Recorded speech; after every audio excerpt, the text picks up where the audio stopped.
Le sujet que je voudrais partager avec vous ce matin s'intitule « Une communion renforcée ». Je vous parlerai de la koinonia, et pour que vous compreniez bien ce que je veux partager avec vous, je vais de ce pas vous donner la définition de ce mot koinonia, qui est une communion particulière. C'est un mot qui, dans son sens originel, ne signifie pas juste une communauté, une association, mais une participation. La koinonia, c'est une communion active, c'est une communion vivante qui parle d'une contribution volontaire de chaque personne, ce qui parle d'une libéralité dans nos cœurs pour l'ensemble, pour le corps de Christ. La koinonia est une communion active au sein de la famille de Dieu par chaque partie constituant cette famille de Dieu. Et cette koinonia, elle est fragile, elle est toujours menacée, et pourtant, elle est l'essence même du corps de Christ. Alléluia. La koinonia est menacée quand un virus donne au pouvoir de se donner le droit d'interdire l'Église de se réunir. La koinonia est menacée quand le monde provoque la peur et la psychose pour donner du crédit à l'interdiction de se réunir en Église. La koinonia est menacée quand la manipulation médiatique d'un fait réel permet de donner une image négative de l'Église qui se réunit pour louer et exalter son Seigneur. Empêcher la koinonia, c'est le fondement même de la persécution. En préparant ce message, je vais poursuivre tout à l'heure, mais je fais un petit écart, je me disais que peut-être les mots persécution sont un peu forts. Mais ce matin, en arrivant dans ce lieu, j'ai vu la destruction de notre boîte aux lettres, la détérioration de notre enseigne, et je me suis dit que finalement, le mot n'est pas trop fort. Quand le résultat est une église éclatée, qui perd ses marques, son dynamisme d'évangélisation, est-ce que ce n'est pas le fruit d'une forme de persécution qui ne dit pas son nom?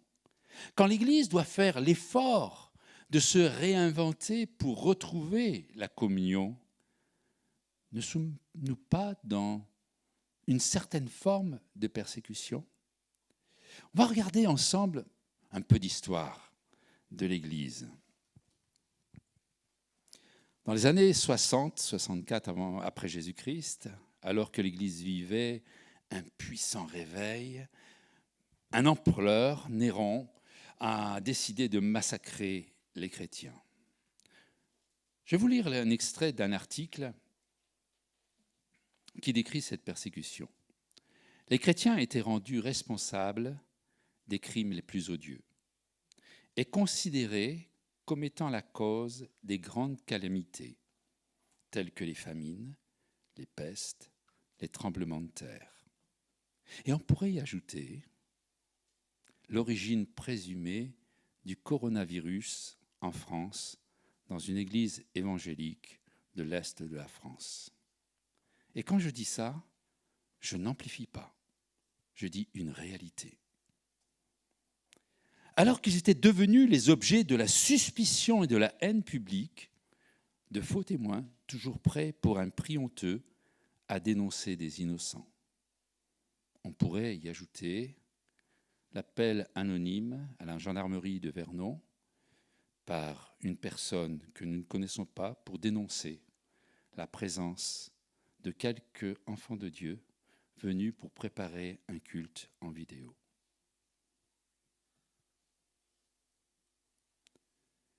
Pour nous, la comparaison s'arrête là. Merci Seigneur. Les disciples de Christ étaient condamnés comme rebelles à l'Empire, comme ennemis de la religion, comme nuisibles à la société. Un grand nombre d'entre eux furent livrés aux bêtes féroces, brûlés vifs dans les amphithéâtres. Quelques-uns étaient crucifiés, d'autres couverts de peaux de bêtes féroces étaient jetés dans l'arène, déchirés par des chiens. Ces supplices constituaient souvent l'attraction principale des fêtes publiques. Des foules immenses rassemblées pour jouir de ces spectacles, saluer l'agonie des chrétiens par des éclats de rire et des applaudissements. N'oublions jamais cela. On les crucifiait, on les donnait en spectacle, dans les arènes, face aux lions, face aux chiens, à d'autres bêtes féroces, et on les utilisait pour éclairer la nuit en les faisant briller en guise de torches. N'oublions jamais cela. Les chrétiens de Jérusalem, qui vivaient un moment extraordinaire, se sont trouvés éparpillés par la persécution et ont été les pionniers d'une église qui se réinvente en situation de persécution. Tout au long de l'histoire de ces hommes et de ces femmes de foi, l'Église s'est réinventée pour promouvoir une communion renforcée. Le drame de l'Église, le drame des hommes et des femmes de foi, c'est de perdre cette koinonia, de perdre cette communion. Parce que plus de communion, c'est plus d'Église. C'est disparition de la foi en Jésus-Christ. Et c'est la stratégie même de l'adversaire de nos âmes. Quand un gouvernement, quel qu'il soit, pour quelle raison que ce soit, interdit à l'Église de se réunir, participe juste à la destruction de la communion, de la koinonia. Dans cet épisode que nous vivons avec ce Covid, l'Église a cherché des moyens pour pallier, pour passer au-dessus et trouver d'autres moyens pour passer et maintenir une certaine koinonia. Mais force est de reconnaître que cette communion a été effritée. N'est-il pas de notre responsabilité, dans une période très particulière, de ne pas réfléchir ensemble sur le comment vivre une communion renforcée en toutes circonstances, qu'elles soient favorables ou non? Comment ne pas céder aux intimidations des médias pour s'isoler et perdre l'essentiel du tous ensemble en Jésus-Christ? Une question se pose à nous dans cette période particulière. Serons-nous des acteurs du développement de la koinonia? Serons-nous des acteurs du développement de cette communion active et renforcée dans une période où tout nous pousse à nous isoler? Revenons à l'Église que j'appelle l'Église de référence, l'Église apostolique, l'Église des premiers temps, du premier siècle, on pourrait dire des 3 premiers siècles. Acte 2, verset 41, ceux qui acceptèrent sa parole furent baptisés, et en ce jour-là, le nombre des disciples augmenta d'environ 3000 âmes. Alléluia. Ils persévéraient dans l'enseignement des apôtres, dans la communion fraternelle, dans la fraction du pain et dans les prières. Et la crainte s'emparait de chacun. Il se faisait beaucoup de prodiges, de miracles par les apôtres.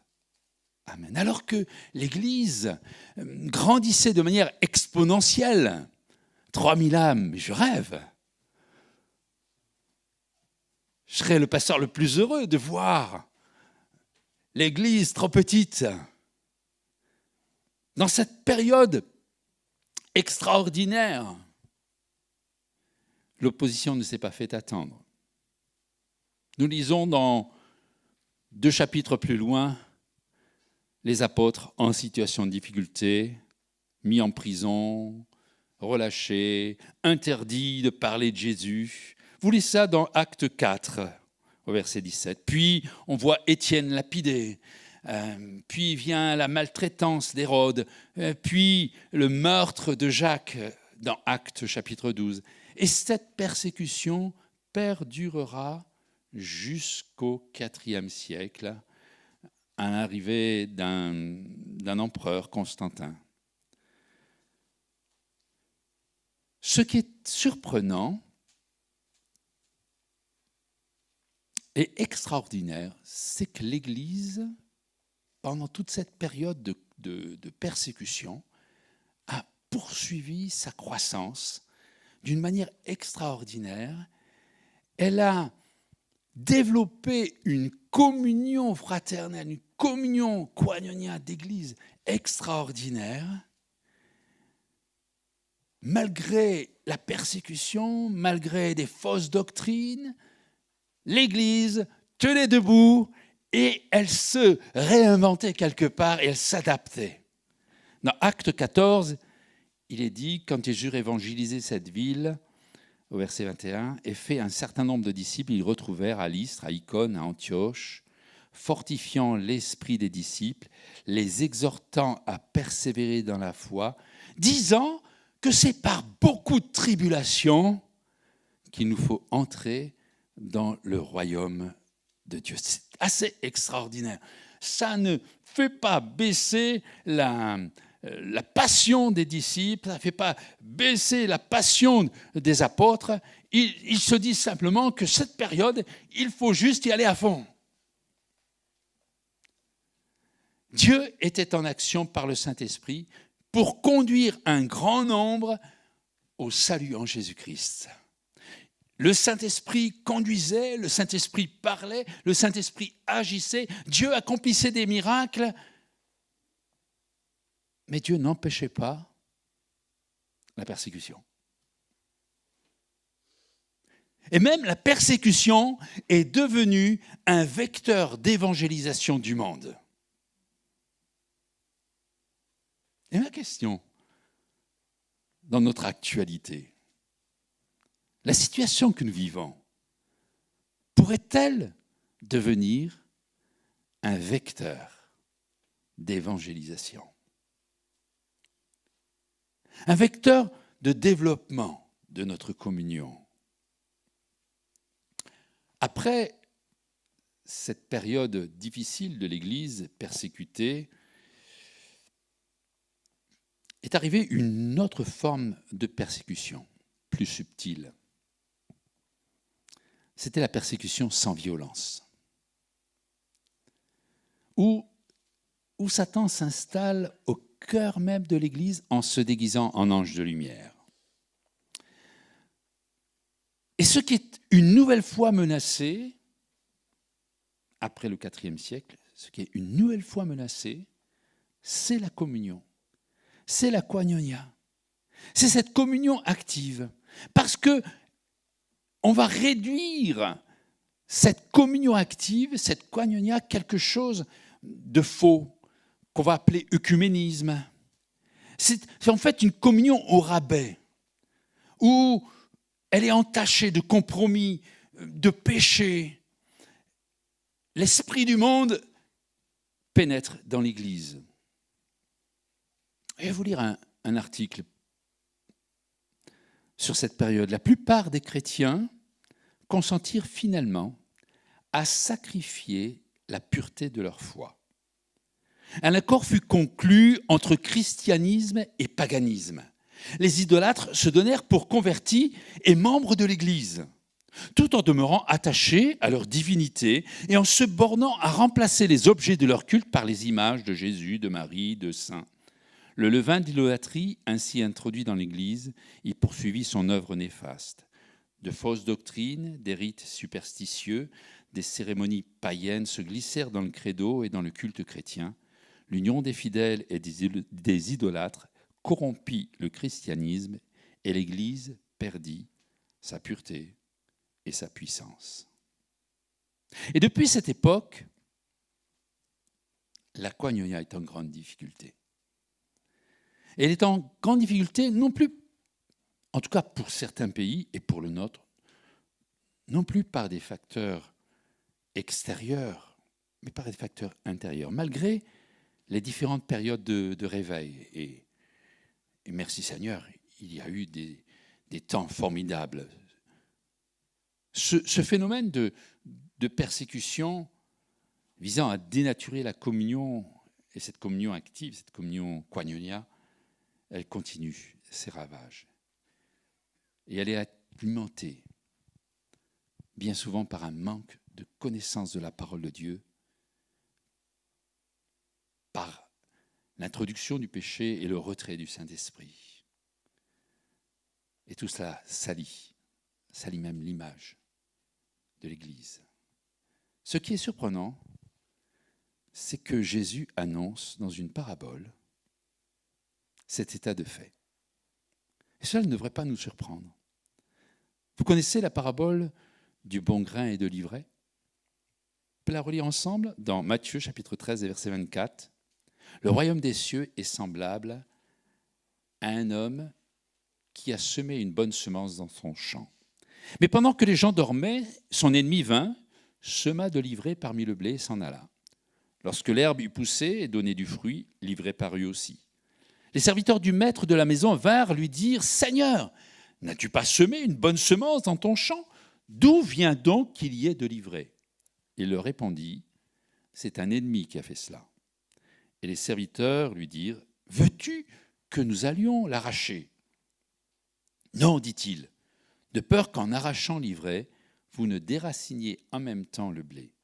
Laissez croître ensemble l'un et l'autre, jusqu'à la moisson. Et à l'époque de la moisson, je dirai au moissonneur, arrachez d'abord l'ivraie, liez-la en gerbe pour la brûler, mais amassez le blé dans mon grenier. L'Église de Jésus-Christ, aujourd'hui encore, est menacée dans son intégrité. Nous sommes menacés dans notre intégrité, dans notre unité, dans notre communion active, dans notre koinonia, parce que l'ivraie s'est infiltrée, que l'on veuille ou non. Et la meilleure des églises se trouve infiltrée par de l'ivraie. La difficulté rencontrée, c'est l'impossibilité. La parabole, Jésus le dit, impossible de séparer l'ivraie avant la moisson. Avec les meilleures volontés, avec toute la passion pour la vérité, nous n'empêcherons pas l'ivraie de s'installer au milieu de nous. Alors, il reste une chose intéressante, c'est au corps de Christ, au peuple de Dieu, au véritable peuple de Dieu, d'avoir cette responsabilité de faire corps, d'être en communion active pour empêcher une koinonia dénaturée, fausse, défigurée, pour une communion renforcée, fidèle. Il y a l'Église fidèle, l'Église de Jésus-Christ, au sein d'une Église compromise, qu'on le veuille ou non.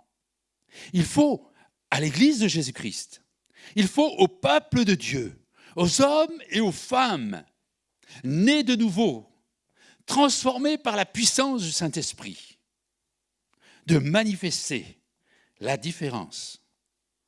Non pas d'essayer de faire dire toi, tu dois partir, toi, ou de créer des divisions. Mais au peuple de Dieu, aux enfants nés de nouveau, de faire la différence par cette koinonia active. Il faut à l'Église de Jésus-Christ, au milieu de l'Église, organisation humaine, savoir développer cette koinonia amplifiée. Et l'Église apostolique, l'Église des premiers temps, est pour nous une référence.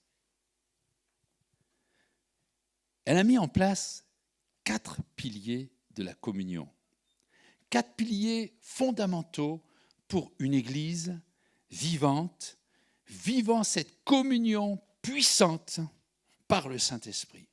Il est dit dans Actes 2, verset 42, « Ils persévérèrent dans l'enseignement des apôtres, dans la communion fraternelle, dans la fraction du pain et dans les prières. » Frères et sœurs, ce que je vous partage ce matin est d'une importance capitale dans une période aussi bousculée que la nôtre. L'Église apostolique se construisait sur ces 4 piliers: l'enseignement des apôtres, la communion fraternelle, la fraction du pain et les prières. Je vais le retraduire d'une manière différente. La communion autour de la parole, l'enseignement. La communion dans l'action, la communion fraternelle. La communion dans la nouvelle alliance, corps de Christ, la fraction du pain. Et la communion dans la ou les prières, on y reviendra aussi. 4 facettes: la parole de Dieu, la fraternité, le corps de Christ et les prières. Et dans le temps qui nous est imparti, j'aimerais juste donner quelques pistes de réflexion, de méditation, où chacun pourra se placer devant Dieu, parce que je crois, frères et sœurs, et je le dis avec beaucoup de sérieux, les temps dans lesquels nous sommes, et de plus en plus, feront que nous devrons choisir ou d'être enfants de Dieu et de suivre Dieu, que celui qui est saint se sanctifie davantage. Vous connaissez cette parole? Et c'est ça qui fait la différence. Alors, la communion autour de la parole. Lire la Bible chaque jour, c'est bien. J'espère que vous lisez la Bible chaque jour. Amen. Merci. Lire et étudier, c'est mieux. Je ne sais pas si vous lisez et vous étudiez la parole de Dieu. Vous savez, à certaines époques de ma vie, j'ai lu la Bible. Le matin, un verset vite fait, je sortais de la maison pour aller travailler, mais si on m'avait demandé, dis, tu peux me rappeler le verset que tu as lu ce matin? Et j'aurais eu beaucoup de mal à me souvenir le verset que j'avais lu. Par contre, si je lis et j'étudie, ça prend un petit peu plus de temps. Mais lorsque j'ai étudié, cette parole, elle se grave sur mon cœur. Alors, lire et étudier, c'est mieux. Et béni soit Dieu, des moyens d'étudier la parole de Dieu, il en existe autant que vous en voulez, que ce soit sur Internet gratuit ou par correspondance, vous pouvez être accompagné, et même au sein de l'Église, vous pouvez être accompagné dans l'étude de la parole de Dieu. Lire et étudier, c'est bien, mais il y a encore mieux. Il y a lire, étudier et partager la parole. Et là, c'est parfait. L'Église, elle est composée d'hommes et de femmes qui aiment la parole de Dieu. Heureux l'homme qui trouve son plaisir dans la loi de l'Éternel et qui la médite 10 minutes par jour. Non. Jour et nuit. Jour et nuit. Allez, je vous apporte un petit témoignage. J'ai eu le bonheur de vivre dans une famille chrétienne. Mes parents étaient hommes, femmes nés de nouveau, mes oncles, mes tantes, mes grands-parents, tout le monde dans la famille avait donné son cœur à Jésus. Et on avait régulièrement des repas de famille, comme vous en avez certainement. Et c'est dans ces repas de famille que j'ai appris le plus de la parole de Dieu. Vous savez pourquoi? Parce que j'avais autour de moi des hommes et des femmes passionnés de la parole. Et quand ils se retrouvaient, eh bien, il y avait toujours un sujet à partager sur la parole. Et on sortait la Bible et on discutait et on partageait et on donnait son avis. C'était vraiment passionnant. Et moi qui étais gamin à table, j'avais des grandes oreilles ouvertes. Alors, pas seulement pour ces conversations-là, parce que bien sûr, on ne parlait pas seulement de la Bible, mais à chaque repas, il y avait le sujet de la Bible qui revenait sur la table. À côté de ça, on parlait des affaires du gouvernement, de la mine, puisque la plupart de mes oncles étaient des mineurs. Mais la parole de Dieu était au centre. À la rentrée de septembre, nous allons mettre l'accent sur ce partage autour de la parole de Dieu. Nous l'avons déjà fait l'année passée. Et nous étions que quelques-uns. Alors certainement qu'il y a des soucis de temps, de disponibilité, bien sûr. Mais j'ai l'habitude de dire, nous avons le temps de nos priorités. Vous n'êtes pas d'accord avec moi? Alors bien sûr qu'il y a des incontournables. Quand on est embauché en entreprise, il faut être là à telle heure et jusqu'à l'autre heure. Il y a un travail à fournir. Mais en dehors de ce temps de travail, vous savez, la journée est composée de 3 x 8, 24. Je ne vous apprends rien. Hein. Il y a 8 heures de travail, 8 heures de sommeil et 8 heures de loisirs. Vous avez 8 heures sur lesquelles vous pouvez déposer vos priorités. Quel disciple peut dire « Je n'ai pas le temps » alors que ce sujet est un sujet qui nous passionne? Et qu'en fait, c'est comme mes oncles et mes tantes autour de la table, c'est chacun qui mettait un niveau de partage. Et que c'est selon la connaissance de chacun que nous allons pouvoir partager la communion autour de la parole de Dieu. Et vous savez, j'ai une certaine frustration quand nous vivons un culte. Parce qu'on appelle ça un partage autour de la parole.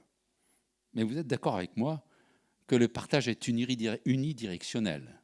Le pasteur parle et l'Église écoute, qu'elle soit d'accord ou pas d'accord. Si vous appelez ça un partage, je dirais plutôt que c'est un partage magistral. Et qu'il nous faut quelque chose d'autre. Alors je ne dis pas que ce que nous faisons chaque dimanche matin est mauvais. Je dis simplement qu'on ne peut pas se satisfaire de ce modèle de communion autour de la parole.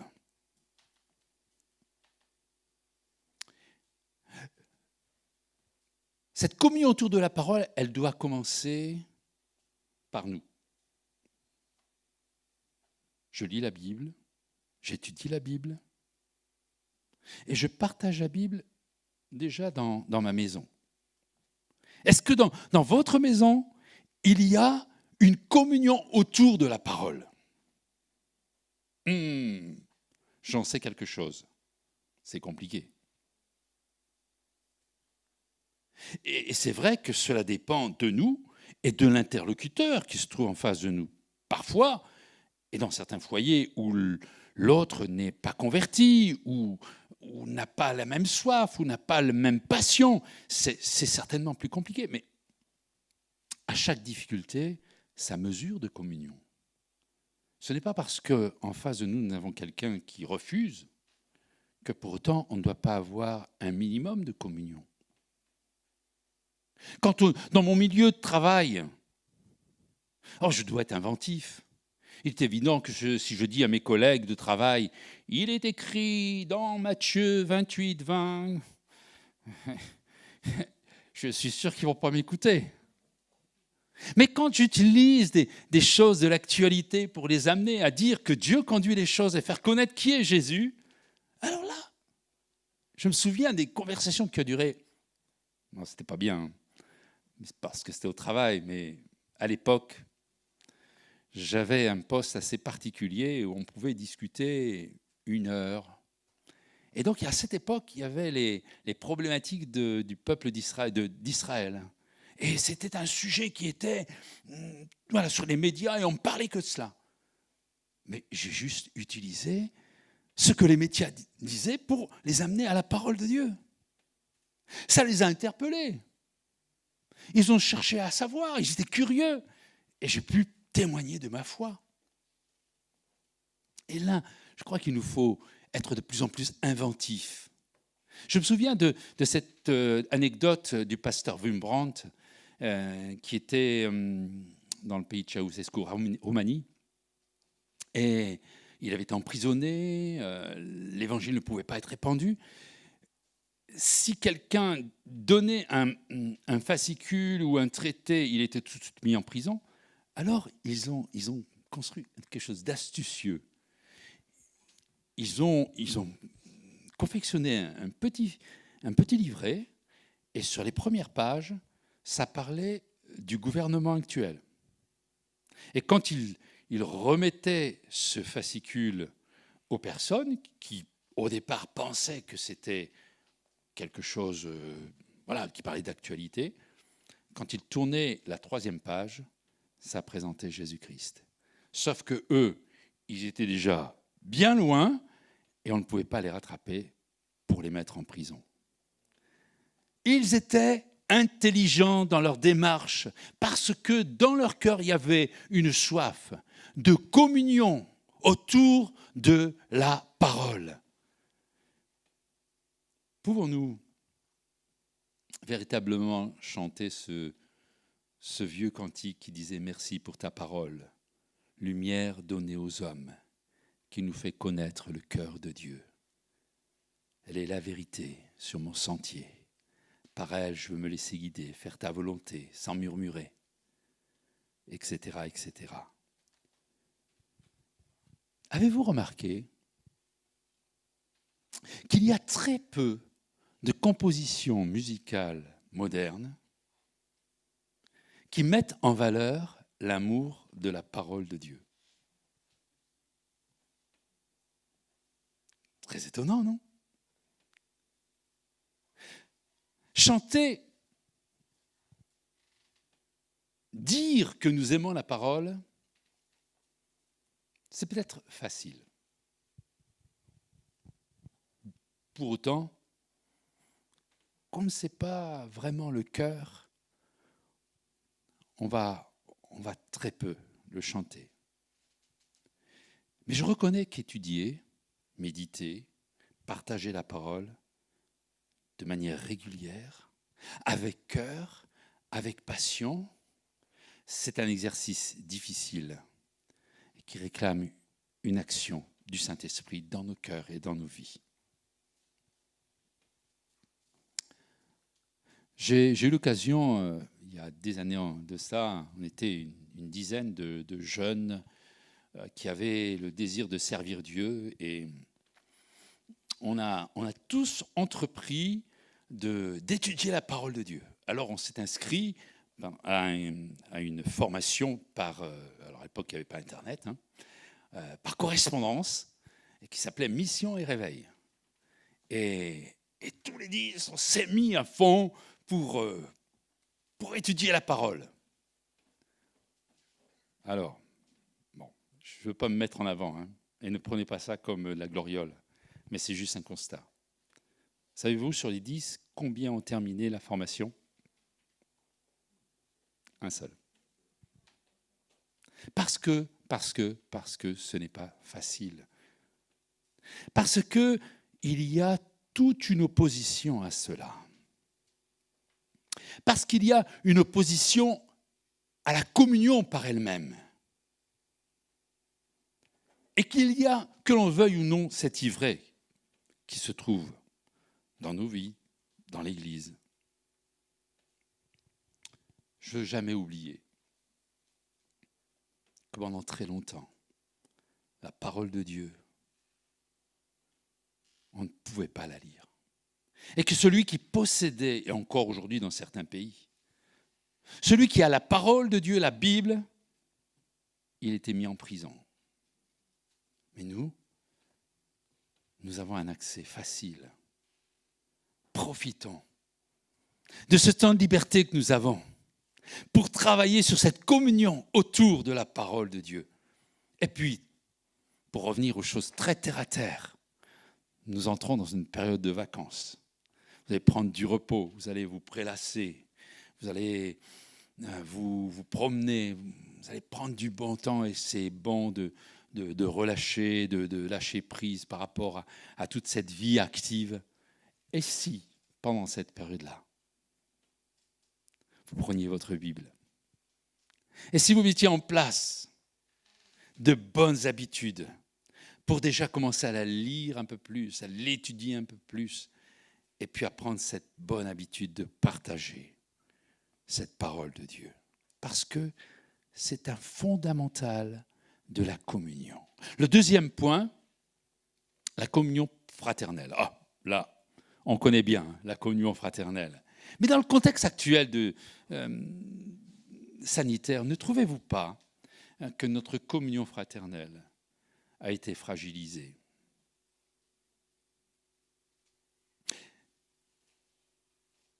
Je vais vous ouvrir mon cœur. Je suis un pasteur frustré. Franchement, j'ai dû me battre avec moi-même. Tellement la communion fraternelle, on l'avait perdue. Oh, je suis content, hein. On a fait de la vidéo, on a essayé on a fait du WhatsApp, on a fait du Zoom. On a essayé tant bien que mal de maintenir une certaine communion avec tous ceux et toutes celles qui le voulaient et qui le pouvaient. Mais moi, je n'étais pas heureux. Je ne sais pas si vous étiez heureux. Moi, je n'étais pas heureux.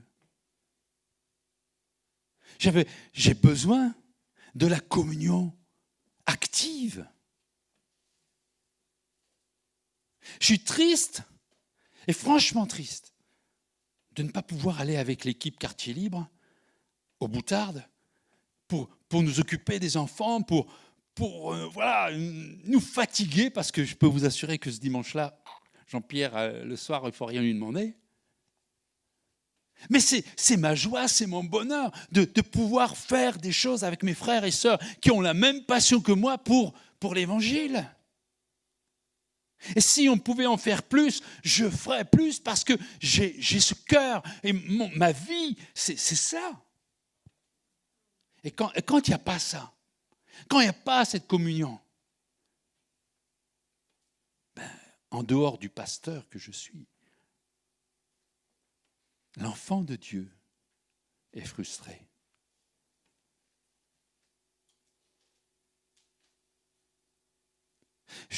Je suis déjà, par nature, frustré de ne pas vivre ce que vivait l'Église apostolique.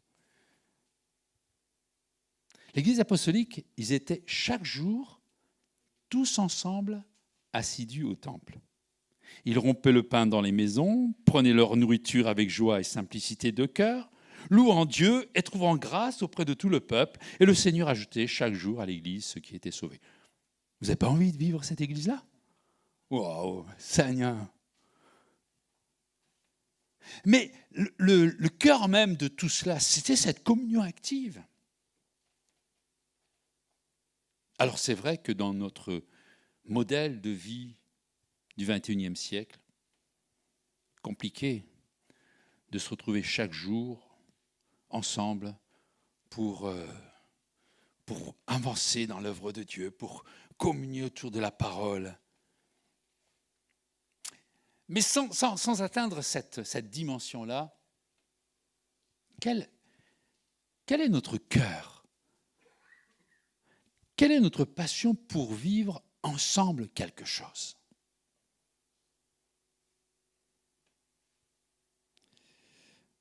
L'Église, elle se réunissait là, pas une fois ou deux fois par semaine, tous les jours.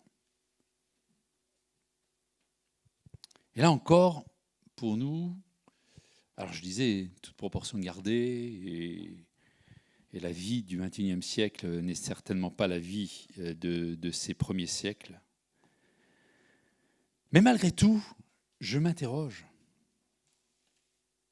Je m'interroge sur cette priorité que je donnerais ou que je donne. Je disais tout à l'heure, nous avons le temps de nos priorités.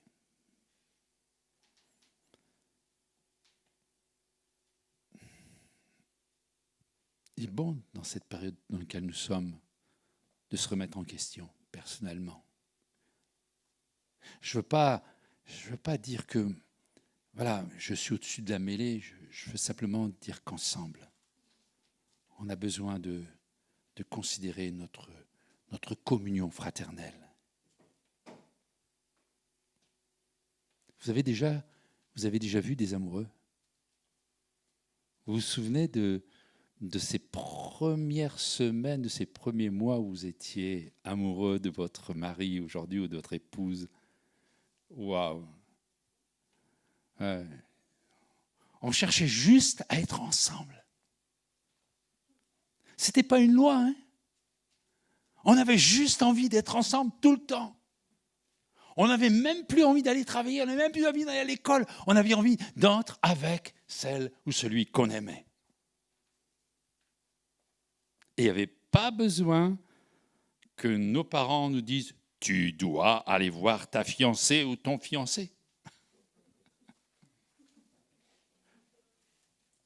Parce qu'il y avait une passion dans notre cœur. Il n'y a pas de véritable communion fraternelle, de koinonia, de communion active sans un amour inconditionnel pour Jésus. Et quand je dis un amour inconditionnel pour Jésus, je parle de son corps aussi. Et vous savez que le corps de Christ, c'est l'Église. Et voyez-vous, la communion autour de la parole et la communion fraternelle, il y a quelque chose qui les relie. Sans communion autour de la parole, il n'y a pas de véritable communion fraternelle possible. Ce sera une association, ce sera des amis, ce sera des copains, ce sera un club. Mais ce ne sera pas l'Église. Il faut une communion autour de la parole pour qu'il y ait une communion entre frères et sœurs. Sinon, ce ne sera pas la communion koinonia. Et puis on en vient à la troisième pilier, celle de la communion par la fraction du pain. Tout à l'heure, on partagera ce repas. Sans ce repas qui nous rend participants de la mort et de la résurrection de Jésus-Christ, non seulement les deux premiers piliers n'ont pas de sens, mais rien ne peut être mis en œuvre. Encore une fois, si on pratiquait juste une partie, voilà, on centre tous sur la fraction du pain, ce serait juste un rite, une forme de religion, pire, une secte, encore pire, une hypocrisie monstrueuse. Parce que au cœur même de ce partage, de quelque chose qui est complètement anodin en soi, prendre un morceau de pain, un petit verre, et en plus sous une forme, comment je dirais ça, non pas réelle, c'est pas un repas que l'on fait, alors que l'Église primitive faisait un repas. Mais dans cette dimension, il y a quelque chose qui est extrêmement sérieux et qui parle de l'alliance en Jésus-Christ. Et quand on parle d'alliance, on parle d'une dimension de communion qui est juste extraordinaire. On est participant dans la mort et dans la résurrection de Jésus-Christ. Quelque chose que si on m'en avait parlé alors que j'étais dans le monde, je me dis, je ne comprends rien à ce qu'ils disent. Mais quand je suis enfant de Dieu, je réalise que Jésus et moi, et c'est ce que Jésus voulait, nous faisons un.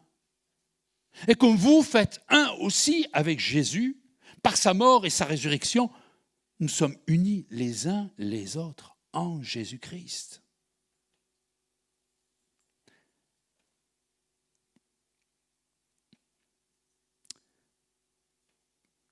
Quand nous ne vivons pas cette réalité de cette communion active en Jésus-Christ, nous participons juste à un simulacre dangereux. Et que cette chose qui est si anodine que de prendre un morceau de pain et un petit verre qui est presque risible quand on dit que c'est un repas. Il y a une dimension puissante et forte à laquelle nous devons être vraiment attachés, la communion au corps de Christ par ce partage de la Sainte Seine. Et on y reviendra tout à l'heure. Je passe donc au dernier pilier de cette Église apostolique qui est la koinonia par les prières. Les prières, je me suis dit pourquoi les prières ? Et en fait, il y a deux formes de prière. Il y a la prière individuelle et il y a la prière collective. Jésus dira dans Matthieu 6, verset 6, « Quand tu pries, entre dans ta chambre, ferme ta porte, prie ton Père qui est là dans le secret, et ton Père qui voit dans le secret te le rendra. » Et je crois que cette forme, ce modèle est important et même essentiel pour tout le reste. Que ce soit la communion autour de la parole de Dieu, que ce soit la communion fraternelle, que ce soit la communion autour de la table, par la fraction du pain. Ce temps personnel que nous allons vivre en face à face avec Jésus est extrêmement important. Un jour, un ado m'a demandé, « Pasteur, combien de temps vous passez à prier ?» Bonne question. Et je l'ai regardé et je lui ai dit, « Toute la journée. » Ouais, il m'a fait...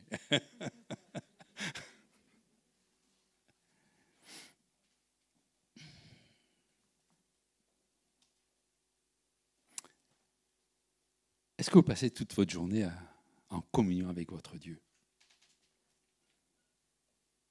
Alors, je ne vais pas dire que d'une manière évidente et depuis ma conversion, mais j'ai appris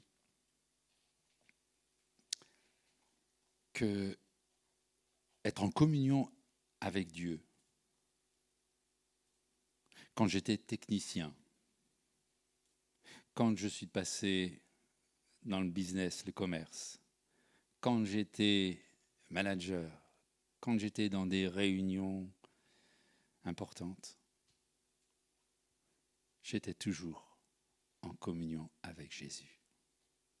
Et dans les moments les plus difficiles de ma vie, j'étais toujours en communion avec Jésus. Tout cela parce que j'avais pris le temps d'être un peu dans mon lieu secret, seul à seul avec lui. Et je peux dire que lorsque, dès le matin, je prends le temps d'être dans sa présence, eh bien, c'est toute la journée que je suis dans sa présence. Alléluia. Moi, je suis heureux le matin, en me levant, d'ouvrir les psaumes que j'envoie sur WhatsApp, la petite méditation. Parce qu'elle m'aide personnellement. J'ouvre la parole, c'est la première chose que je fais. Je lis ce psaume, je le relis, et je le relis, et je le relis. Et puis, une pensée vient dans mon cœur. Et puis, je partage cette pensée. Et puis, j'ai des Amen, Amen, Alléluia. Et je suis l'homme le plus heureux. Et je me suis dit, tout le monde pense que je fais ça parce que je suis pasteur. Mais, mes frères, mes sœurs, vous avez le droit de lire la Bible, de la méditer, de la relire et de la méditer. Et puis, quand une pensée vient dans votre cœur, vous avez le droit de la partager. Alléluia. Tout ça parce que vous prenez aussi un temps personnel dans la prière. Alors, chez moi, ce n'est pas distingué. Je ne suis pas dans la prière et après avec la parole de Dieu et après avec les frères. Non, c'est un tout.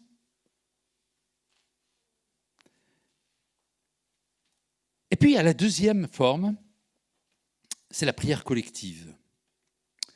Encore une fois, Jésus dit, Matthieu 18, verset 19, « Je vous dis encore que si 2 d'entre vous s'accordent sur la terre pour demander quelque chose, elle leur sera accordée par mon Père qui est dans les cieux. » Alléluia.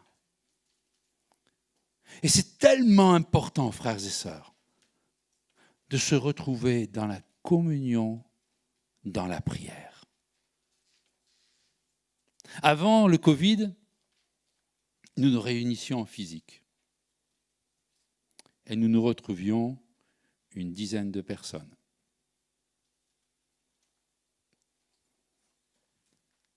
Trop peu. Pardonnez-moi d'être brutal. Maintenant, nous ne pouvons pas nous réunir et je souhaite que la rentrée nous permettra de nous retrouver et de trouver une forme de présentiel pour pouvoir nous réunir pour prier ensemble. Parce qu'aujourd'hui, nous avons Zoom et je bénis Dieu pour Zoom. Ça nous a permis de pouvoir prier malgré tout. Mais nous étions une dizaine. Trop peu. Parce que le pilier, ce 4e pilier, n'est pas atteint. Et je suis conscient que la prière, qu'elle soit individuelle, qu'elle soit collective, participe à cette koinonia, à cette communion active dont l'Église a besoin de vivre. En tout cas, les enfants de Dieu, nés de nouveau. Alors, bien sûr, je ne condamne personne. Il y a ceux qui ne peuvent pas se connecter sur Zoom, ceux qui habitent loin, ceux qui ne maîtrisent pas ces outils. Il y a bien sûr tous des motifs qu'il faut prendre en compte. Et je ne parle pas véritablement du concret, je parle du cœur. Parce que si demain, à cause de ce que je partage ce matin, vous venez, le pasteur a dit, alors je me connecte. Mais je ne veux pas que vous fassiez ça. Je ne veux pas que vous veniez au culte parce que le pasteur dit qu'il faut venir au culte. Je ne veux pas que vous veniez à la réunion de prière parce que le pasteur dit qu'il faut venir à la réunion de prière. Je dis simplement qu'il faut que votre cœur soit travaillé par le Saint-Esprit pour que cette communion, cette koinonia qui est menacée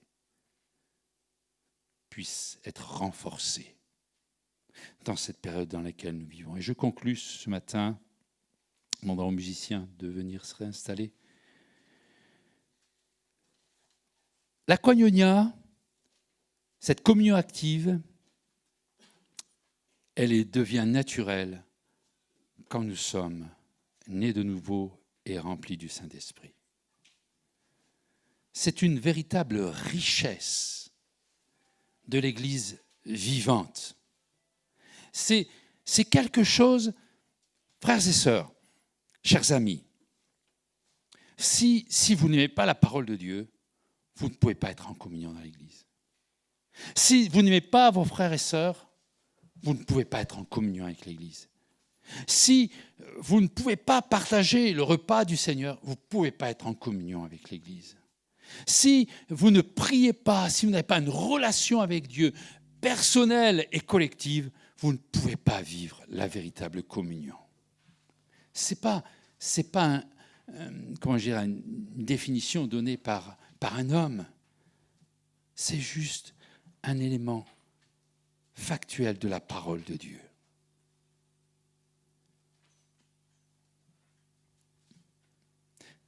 La koinonia, cette communion active, elle est puissante.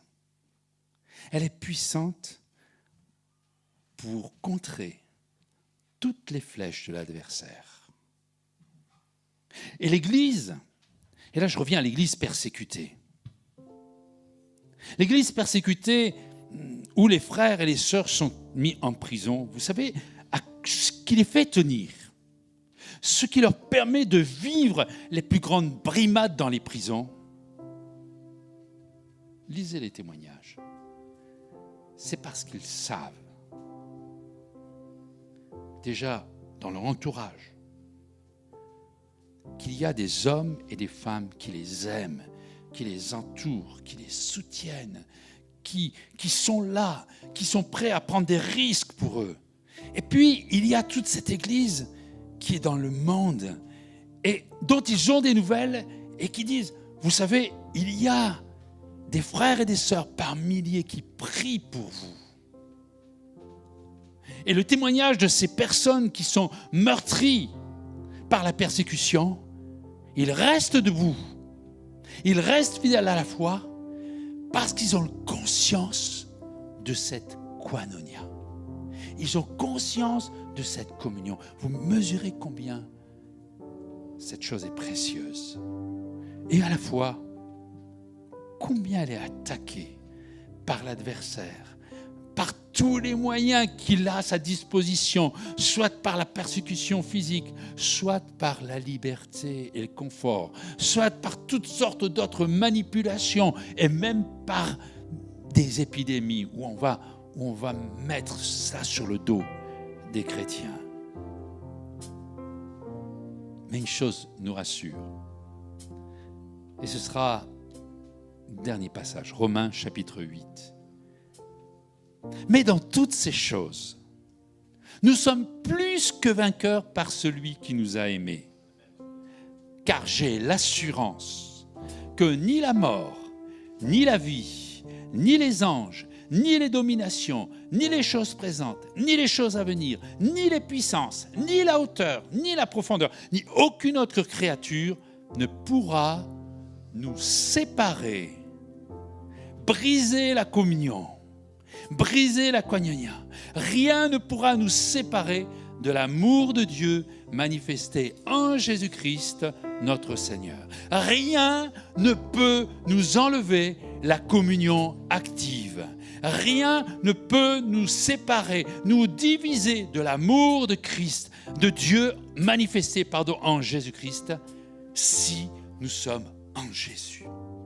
En Jésus, Dieu nous a tant aimés et il nous rend plus que vainqueurs par celui qui nous fortifie. Plus que vainqueurs de toute manœuvre de l'adversaire, de toute persécution.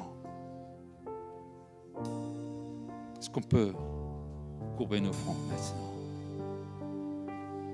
Ma prière pour nous, mon cri vers Dieu, s'il te plaît, mon frère, ma sœur, demeurons en Jésus. Vivons et manifestons cette communion active. Elle ne peut pas être virtuelle. C'est une réalité de terrain. C'est une réalité de l'Église en action. Jésus est présent au milieu de nous. Rien ne pourra nous séparer de lui. Alléluia. Seigneur, visite-nous ce matin. C'est au-delà des mots que la puissance du Saint-Esprit bouscule chacun d'entre nous ce matin pour que cette communion active soit une réalité, soit amplifiée, soit développée afin que nous soyons forts, dans ces périodes si instables. Seigneur, dont, Seigneur, l'essence même cherche à briser. Seigneur, l'unité, la communion. Seigneur, ce lien. Mais Seigneur, nous savons que si nos yeux sont fixés sur toi, Seigneur, nous resterons fidèles à cette communion autour de ta parole. Nous resterons fidèles, Seigneur, par cette communion, Seigneur, entre nous. Nous resterons fidèles, Seigneur, par cette communion en Jésus-Christ, Seigneur, au travers de ce repas. Nous resterons fidèles, Seigneur, dans cette communion par la prière. Père, envoie ta puissance sur ton peuple. Seigneur, que dans cette chose imparfaite, où il y a la bonne graine est livrée, Seigneur, tu puisses aider chacun de tes enfants à maturer, à porter du fruit pour la gloire de ton nom. Jésus, viens nous visiter, Seigneur.